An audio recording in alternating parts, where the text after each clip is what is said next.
Exam fever, தேர்வு ஜுரம். இப்போ எல்லா பக்கமும் எக்ஸாம் ஸ்டார்ட் ஆகிடுச்சு.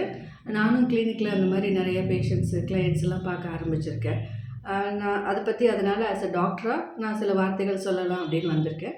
நான் டாக்டர் இந்துமதி, மனநல மருத்துவர், மதீஸ் மைண்ட் கேர் கிளினிக், கோயம்புத்தூர்.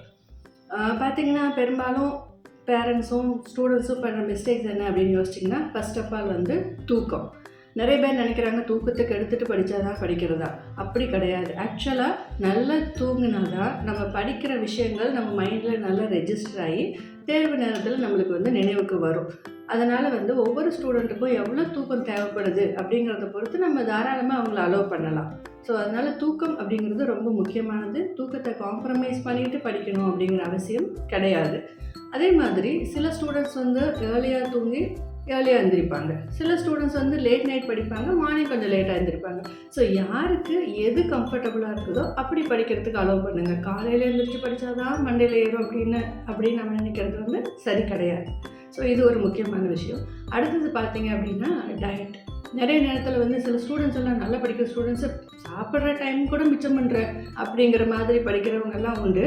ஆனால் சாப்பாடு தான் வந்து பிரெயினுக்கு எனர்ஜி. மற்ற பார்ட்ஸ் கூட வந்து வேறு இடத்துலேருந்து எனர்ஜியை வந்து மொபிலைஸ் பண்ணிக்கும். பட் பிரெயினுக்கு வந்து ஃப்ரெஷ்ஷான எனர்ஜி வந்து கண்டிப்பாக தேவை.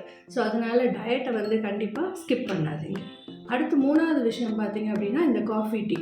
சரி சாப்பிட்றதுக்கு டைம் இல்லை, அதனால் நான் வந்து காஃபி டீ குடிச்சிக்கிறேன், என்னை எனர்ஜெட்டிக்காக வச்சுக்கிறேன் அப்படின்னு சொல்லிட்டு காஃபி டீயெல்லாம் அந்த நேரத்துக்கு நம்மளை ஸ்டிமுலேட் பண்ணுற மாதிரி இருக்குமே தவிர but it will increase the anxiety. ஏற்கனவே நம்ம பதட்டமாக இருக்கும். அப்போ அதை இன்னும் கொஞ்சம் பதட்டத்தை சில சமயம் ட்ரிகர் பண்ணி விட்டுரும். நம்மளால் ரிலாக்ஸ் பண்ண முடியாது, தூங்க முடியாது, இந்த மாதிரியான பிரச்சனைகள் வந்துடும். அதுக்கு பதிலாக you can go for hot water, இல்லை ஹெல்த்தி மிக்ஸ்டு ட்ரிங்க்ஸு, ஜூஸஸ், இந்த மாதிரியெல்லாம் கொஞ்சம் அடிக்குவேட் ஹைட்ரேஷனும் இம்பார்ட்டன்ட். ஸோ டயட்டை பொறுத்த வரைக்கும் இந்த மாதிரி விஷயங்கள் நம்ம பார்த்துக்கணும்.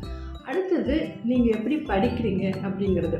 ஒரேடியாக கண்டினியூஸாக 4 மணி நேரம் 5 மணி நேரம் அப்படின்னு படிக்கிறோம் அப்படின்னா அது பேருக்கு தான் நம்ம புத்தகத்தை வச்சுருக்கணுமே தவிர நம்ம எஃபிஷியன்சி அந்த இடத்துல வந்து குறைஞ்சி போயிடும். ஸோ ஒரு 40 மினிட்ஸ் 45 மினிட்ஸ்னு உங்களால் எவ்வளோ நேரம் முடியுதோ ஒரு 1 hour அப்படி படிச்சுட்டு யூ டேக் அ பிரேக். ஒரு 10 மினிட்ஸ் 15 மினிட்ஸ் பிரேக் எடுத்துகிட்டு திரும்ப படிங்க. அப்போ தான் வந்து பிரெயினால் திரும்ப ஒரு எனர்ஜெட்டிக்காக அதே மாதிரி படிக்கிறதுக்கு முடியும். அது ஒன்று. இப்போல்லாம் ஸ்டூடெண்ட்ஸ் வந்து பிரேக்குன்னு சொன்னால் என்ன பண்ணுறாங்க, இதை விட்டுட்டு போய் செல்ஃபோனோ லேப்டாப்போ எடுத்து வச்சுக்கிறாங்க, டிவி பார்க்குறாங்க. அப்போ என்ன ஆகும் அப்படின்னா திரும்பவும் கண்ணுக்கு ஸ்ட்ரெயின். 2வது வந்து ஃபிசிக்கல் ஆக்டிவிட்டி கிடையாது. 3வது வந்து நம்ம படித்த விஷயங்கள் வந்து ரெஜிஸ்டர் ஆகிறதுக்குள்ளே நம்ம அடுத்த விஷயத்துக்கு போயிடுறோம். அப்போ நம்ம அவ்வளோ படித்ததும் ரெஜிஸ்டர் ஆகாமல் அப்படியே ஸ்கிப் ஆகிடும். மெமரி டிஸ்டர்ப் ஆகிறதுக்கும் வாய்ப்புகள் இருக்குது. அதனால் பிரேக்னால் ஒரு சின்ன வாக் போயிட்டு வரலாம், வேறு ஏதாவது சின்ன சேட் பண்ணலாம், இந்த மாதிரி ஒரு அவுட்டோர் விசிட்டு, இப்படியெல்லாம் ஒரு குட்டி குட்டி பிரேக்ஸு. பட் இந்த மாதிரி எடுங்க. மொபைலுக்கோ டிவிக்கோ அந்த மாதிரி போகாதீங்க. இது ஒன்று. அடுத்தது கண்டினியூஸாக நம்ம வந்து டஃப்பான சப்ஜெக்டே படிக்கிறோன்னா ஃப்ரஸ்ட்ரேட் ஆகிடும். ஸோ ஒரு டஃப்பான சப்ஜெக்ட் கொஞ்ச நேரம் படிச்சிங்கன்னா ஒரு ஈஸி சப்ஜெக்ட், அந்த மாதிரி மாறி மாறி படிக்கும்போது உங்களுக்கு கொஞ்சம் பெட்டராக இருக்கும்.